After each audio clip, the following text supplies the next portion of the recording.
ঠাম্মা আসছি আমি। মন বলো।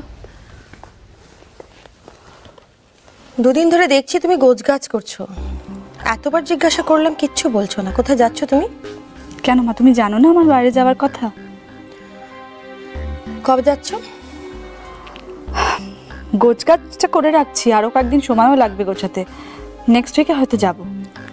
তুমি তো কি একটা প্রজেক্টের কাজে বাইরে যাচ্ছ পাইমন্তি, তাই না? হ্যাঁ ঠাম্মা। কবে ফিরবে? আসবো আমি মাঝে মাঝে। তোমার ওখানে কাজটা কতদিনের? বেশ কয়েকদিন লাগবে, এখনই কিছু বলতে পারছি না। শোনো মন,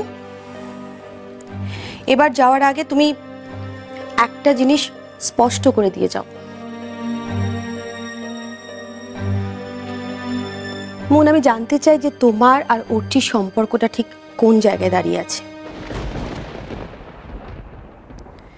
এটা আমার আর অর্চির ব্যক্তিগত ব্যাপার মা। এটা জেনে তুমি কি করবে? না মন, এটা আর তোমাদের ব্যক্তিগত ব্যাপার নয়, কারণ তোমাদের বিয়েটায় আমরা প্রত্যেকেই জড়িয়ে পড়েছি। সুতরাং আমাদের এবার সকলেরই জানা দরকার যে এই সম্পর্কটা নিয়ে তোমরা এক্স্যাক্টলি কি ভাবছো।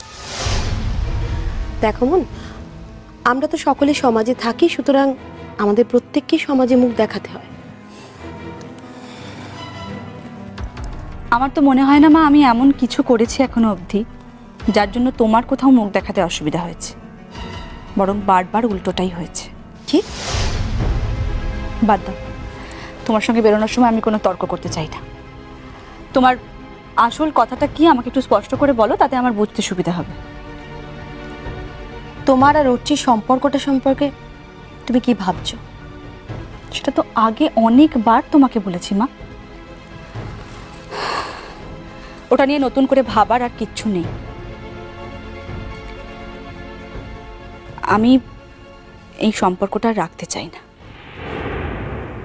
ইনফ্যাক্ট খুব অল্প দিনের মধ্যেই আমরা ডিভোর্স করছি।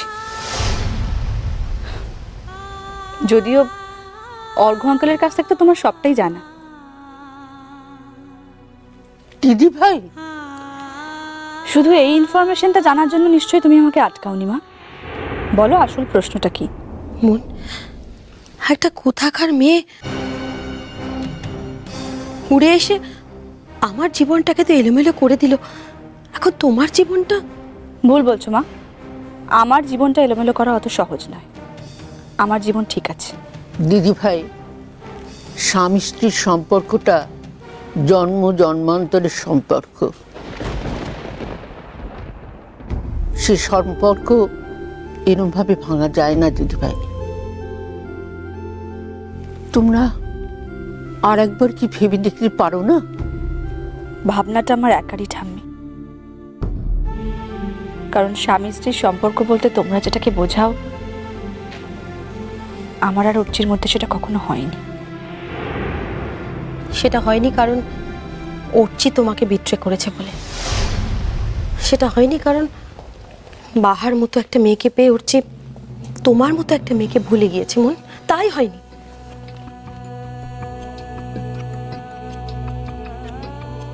আমার হারটা আমি নিজেই জানি মা, সেটা অন্য কারোর কাছ থেকে আমি জানতে চাই না। তোর আবার কি সমস্যা খুলে বলতো? আর ভালো লাগছে না।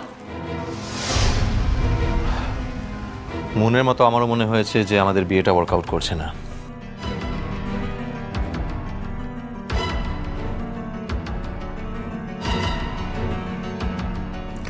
তাই মনের জীবনে ধ্রুব সেন নামের সেই ব্যক্তিটি না এলেও হয়তো ডিভোর্সটা আমার তরফ থেকে হয়ে যেত।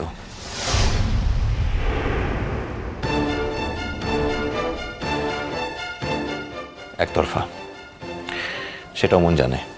কি? কমলিকার দোষ ঢাকতে এসব কথা বলছে। সে কি আর আমার বুঝতে বাকি আছে নাকি?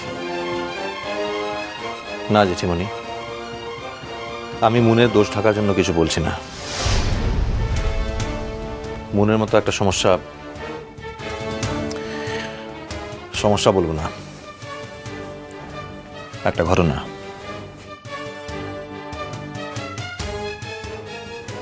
ঘটনা, আমার জীবনেও আছে।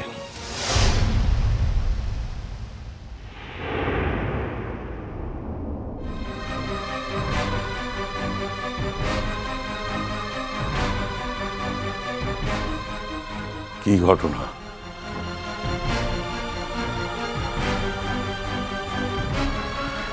সময় এলে বলবো জেঠুমনি। আমি কিছু গোপন করব না। আমি আমার পরিবারের প্রত্যেকের কাছে সব কথা খুলে বলবো।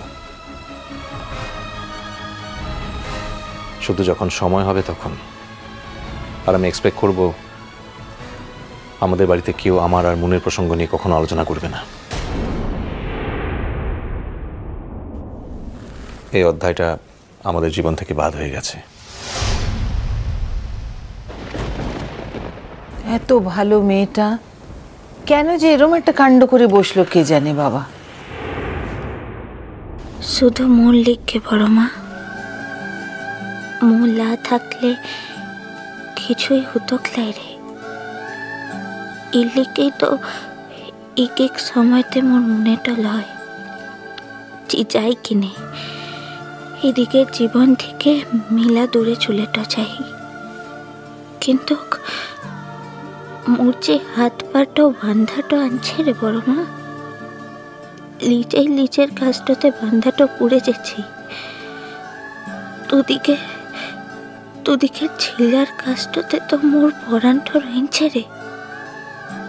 কি মনে যাব মু? একটু আগে আমি কি বললাম জেঠিমণি? প্লিজ আমি আসি।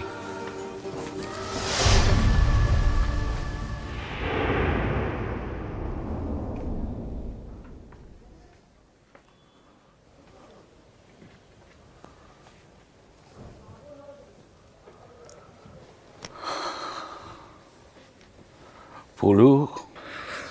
দাদা, এইভাবে আমাদের সংসারটাকে ভেঙে যেতে দেবে? বলু। দাদা, আমাদের হাতে কি কিছু আছে? আমাদের হাতে কিছুই নেই, কিচ্ছু না। যা ঘটবে শুধু চোখ মেলে আমাদের দেখে যেতে হবে।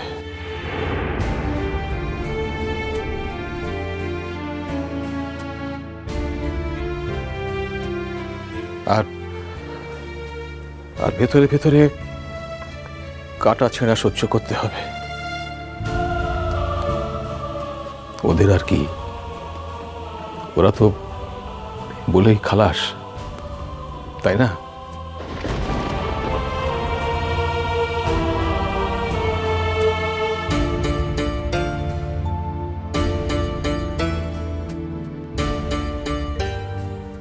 এই ঘরের লোকগুলানের কষ্টটা লিখে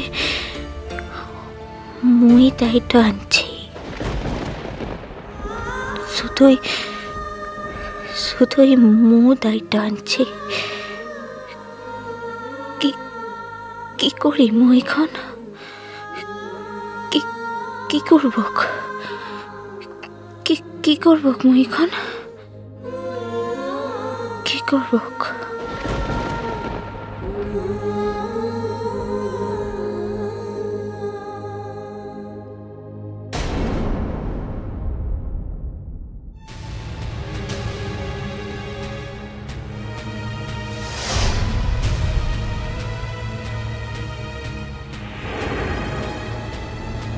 কার সঙ্গে কথা বলছে মুন রাস্তায় দাঁড়িয়ে?